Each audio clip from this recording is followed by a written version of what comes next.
बांस से पितृदोष कैसे लगा, बांस के तांत्रिक उपाय, बांस की अगरबत्ती क्यों ना जलाएं, तो जानते हैं इस वीडियो में। मित्रों वीडियो का विषय आपकी रोजाना बीतने वाली दिनचर्या से जुड़ा है, इसलिए मेरी आपसे रिक्वेस्ट है कि वीडियो को पूरा देखें और बिना स्किप करे देखें, अन्यथा एक भी बात आपसे छूट जाती है जो वीडियो में बताई गई है तो आप उस गलती को बार बार करके अपने ऊपर पितृदोष और साथ में अन्य दोष भी लगाते रहेंगे और परेशानियों में फंसे रहेंगे।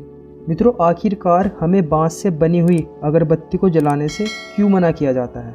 मित्रों भगवान श्री कृष्ण ने ये कहा था कि वृक्षों के रूप में मैं खास तौर से पीपल के वृक्ष के अंदर अपना स्थान बनाऊंगा, इसलिए पीपल के वृक्ष को सनातन धर्म में सबसे अधिक पूजा जाता है। उसके बाद अगर किसी वृक्ष को सनातन धर्म में पूजा जाता है तो वो बड़ का पेड़ है या फिर बांस का पेड़ है। बांस का पौधा, इस पौधे के अंदर देवतुल्य सभी देवता वास करते हैं।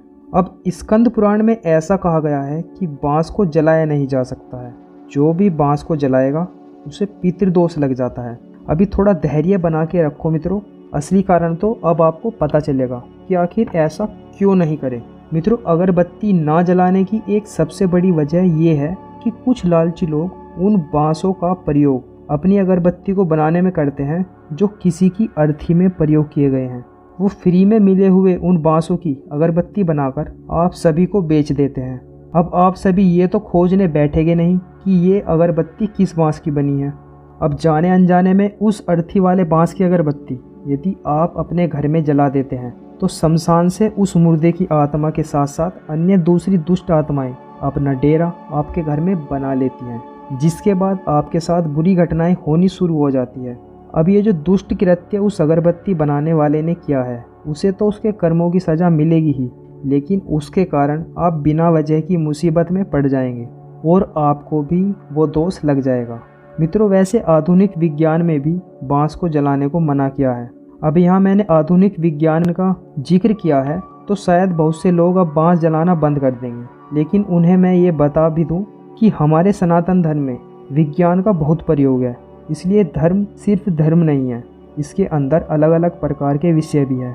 आज के साइंटिस्ट भी अपने बहुत सारे रिसर्च में हमारे धर्म ग्रंथों को पढ़कर ही सफल हुए हैं। मित्रों बांस का प्रयोग तंत्र क्रिया में भी होता है, उसे भूत बाधा को दूर करने में प्रयोग किया जाता है। अब वो ऐसे कि जिस जगह पर या घर में भूत प्रेत का वास होता है या किसी मनुष्य के अंदर भी, तो जो बांस के ऊपर की बिल्कुल नई डंडी होती है या फिर जो बांसों के झुंड में बिल्कुल नया बांस निकल कर आया होता है उसे काटकर उसे आगरा नक्षत्र में लाकर उस बांस की डंडी को निमंत्रण देकर और उसके उस तंत्र मंत्र करके उसका जो सिरा है उसके ऊपर तंत्र मंत्र करके अपनी जो तांत्रिक विद्या होती है उसका प्रयोग करके उस बांस की डंडी में सभी देवताओं को जागृत करके अब उस बांस की डंडी में 3 धातुओं से बनी हुई एक कील गाड़ी जाती है।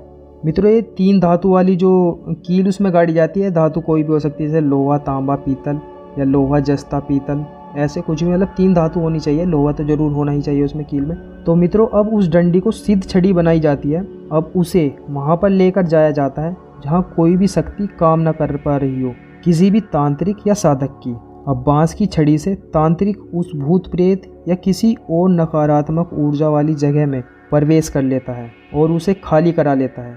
इसके अलावा अगर आपको किसी की बुरी नज़र लग जाती है तो बांस की खमची को आपके ऊपर 7 बार अलग अलग मार के या छुआ कर आपको नज़र दोष से भी मुक्त किया जाता है। मित्रों आपको ये जानकर आश्चर्य होगा कि बांस के पेड़ पर उसके पूरे जीवन काल में सिर्फ एक बार ही फूल और फल आता है। बांस का फूल सफ़ेद रंग का होता है। मित्रों अब ये जो फूल है ये भी बहुत चमत्कारी होता है और इससे वो करामात करा सकते हैं, जिसमें आज के मेडिकल साइंस वाले भी हाथ खड़े करके आपसे कह देते हैं कि हमारे से अब नहीं हो पाएगा। मतलब यदि किसी महिला को बच्चा नहीं हो रहा है और डॉक्टर ने भी अपनी रिपोर्ट्स में उसके गर्भ में कोई ऐसी दिक्कत बता दी है जिससे वो कभी माँ नहीं बन सकती, तब बांस के इस फूल में 2-3 चीज़ें और मिलाकर और उसे तंत्र मंत्र से अभिमंत्रित करके उस महिला को पिलाया जाता है, तो उसके गर्भ का वो दोष समाप्त हो जाता है, जिससे वो माँ नहीं बन पा रही थी, मतलब वो दोष उसका समाप्त हो जाता है। मित्रों बांस की इस तांत्रिक क्रिया को करने के बाद उसके गर्भ धारण हो जाता है और वो संतान प्राप्ति के सुख को पा लेती है। मित्रों मेरी आपसे ये एक विनती है कि आप जब भी किसी तांत्रिक या सिद्ध पुरुष के पास अपनी धर्म पत्नी को या किसी भी महिला को अपने परिचित को लेकर जाएं, तो ये सुनिश्चित कर ले कि वो ढोंगी तो नहीं है। साथ ही अपनी धर्म पत्नी को संतान सुख प्राप्त करने के लालच में आकर कभी भी किसी तांत्रिक बाबा के पास अकेला ना छोड़े और ना ही अकेले जाने दे, क्योंकि मित्रों हर एक रोग, दोष और बाधा को दूर करने के अनेक उपाय हैं। लेकिन आपकी धर्म पत्नी को यदि किसी ढोंगी बाबा ने अपनी गलत नीयत का शिकार बना लिया तो फिर आप क्या करोगे? इसलिए पहले ही सावधानी बरतनी जरूरी है। सही तांत्रिक और साधु बाबा को पहचाने, वो कभी भी आपकी पत्नी को अकेले में उपचार करने के लिए नहीं बोलेंगे।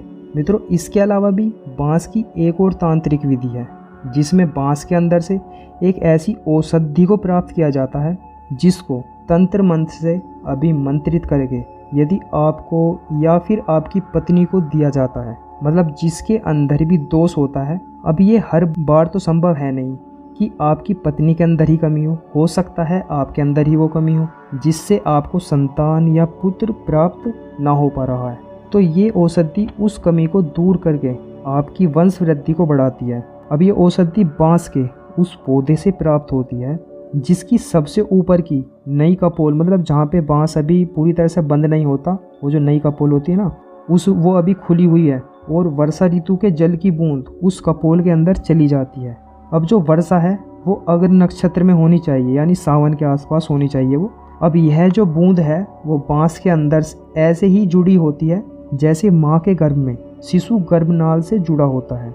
इस औषधि के जानकार इसे बांस के अंदर से निकाल लेते हैं। ये देखने में इलायची की दाने की तरह होती है। अभी इस औषधि को बताकर कोई आपको नकली औषधि भी दे सकता है, इसलिए किसी अच्छे वैद्य या तांत्रिक से इसे लें और इसे तंत्र मंत्र से सिद्ध कराकर खा लें। आप देखेंगे कि आपको संतान का खास तौर से पुत्र की प्राप्ति हो जाएगी इस औषधि को खाने से। मित्रों अब मित्रों पितृ दोष आखिरकार हमें कैसे लग जाता है? बांस को जलाने से।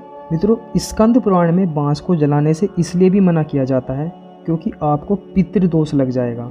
आपने भी देखा होगा कि जब भी कहीं पर भगवान की कथा शुरू की जाती है तो उसके अंदर पितरों का आह्वान करके उन्हें निमंत्रण दिया जाता है और उन्हें बांस के अंदर प्रवेश करने को कहा जाता है। भागवत का जो मंडप होता है वो भी बांस से ही बनाया जाता है।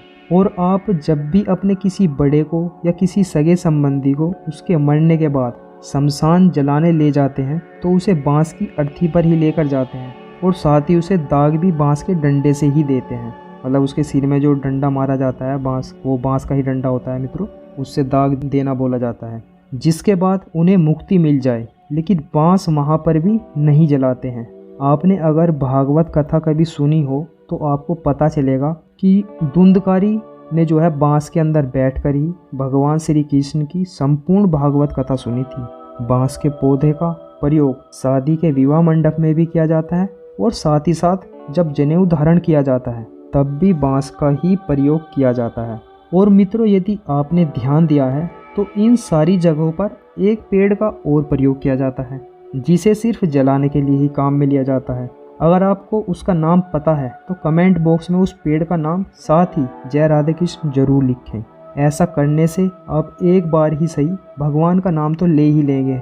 मित्रों आपने ये भी देखा होगा या सुना होगा कि जब शिशु को माँ के गर्भ से अलग किया जाता है तो जो गर्भनाल होती है उसे बांस के पौधे के पास गाड़ देते हैं। ऐसा इसलिए करते हैं क्योंकि उस शिशु नाल में तीनों कुल की ऊर्जा समाई होती है, मातृकुल, पितृकुल और जिसने इनके मिलने से अभी जन्म लिया है इस दुनिया में, वो नई आत्मा शिशु के रूप में इस नाल से जुड़ी होती है। अब क्योंकि बांस को आप कितना ही काट दें, जला दें, लेकिन वो फिर से उग जाता है, उसकी वृद्धि कभी नहीं रुकती है। तो ऐसे ही अपने कुल की वृद्धि को बनाए रखने के लिए ऐसा किया जाता है।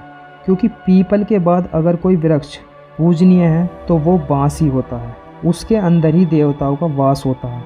और वैसे भी मित्रों ये अन्य धर्म के लोग कितना भी सनातन धर्म का मजाक उड़ा ले और हिंदू या सनातनियों की नई पीढ़ी को उनके धर्म के विरुद्ध कर दे, पर जो सत्य होता है वो कभी छुपता नहीं है। साइंस के हिसाब से भी बांस को नहीं जलाना चाहिए क्योंकि उसके जलने से वातावरण में लेड और दूसरी अन्य नुकसान पहुंचाने वाली गैसें निकलती है। इन अंग्रेजों ने एक मूवी बनाई थी, वैसे आपने भी देखी होगी, अवतार नाम की। उसमें एक वृक्ष के अंदर ही पूरी ग्रह की जान बसी है और सभी लोग उससे जुड़े हैं, ये दिखाया गया है उस मूवी में। उस पेड़ के खत्म होने से उस ग्रह पर जीवन समाप्त होने लगता है। तो मित्रों, मैं आपसे ये पूछना चाहता हूँ कि हमारे धर्म ग्रंथों में वृक्षों को क्या पूजने के लिए नहीं बताया गया है? क्या उनके अंदर ये नहीं बताया गया है कि पृथ्वी की जान इनके अंदर समाई हुई है और हमारे देवी देवता भी इस वृक्षों के अंदर जो है समाये हुए हैं? और तो और इनके अंदर मृत व्यक्ति को जीवन देने की शक्ति होती है, जो हमारी पृथ्वी पर ये वृक्ष पाए जाते हैं। क्या हमारी रामायण में संजीवनी बूटी के बारे में नहीं बताया गया है, जिन्हें ये साइंटिस्ट खुद ढूंढते फिरते हैं और हमारे ग्रंथों को फिर भी मनगढ़ंत कहानी बताते रहते हैं? मित्रों, पितरों की मुक्ति के लिए बांस का ही प्रयोग किया जाता है, इसलिए हमें बांस को नहीं जलाना चाहिए। और बांस जलाने से आपकी वंश वृद्धि भी रुक जाती है, जिससे आप कभी भी पुत्र की प्राप्ति नहीं कर पाएंगे। मित्रों, मैंने आपको इस वीडियो में बांस से जुड़े सभी तथ्यों को रखा है और बताया है। आशा है आपको ये सभी तथ्य समझ में आ चुके हैं, इसलिए अगरबत्ती का प्रयोग आज से ही बंद करें। उसकी जगह धूपबत्ती जलाएं, गाय के गोबर से बने उपले को जलाएं, यानी जिसे हम कंडी बोलते हैं, उसको जलाएं। तो जय राधे कृष्ण मित्रों।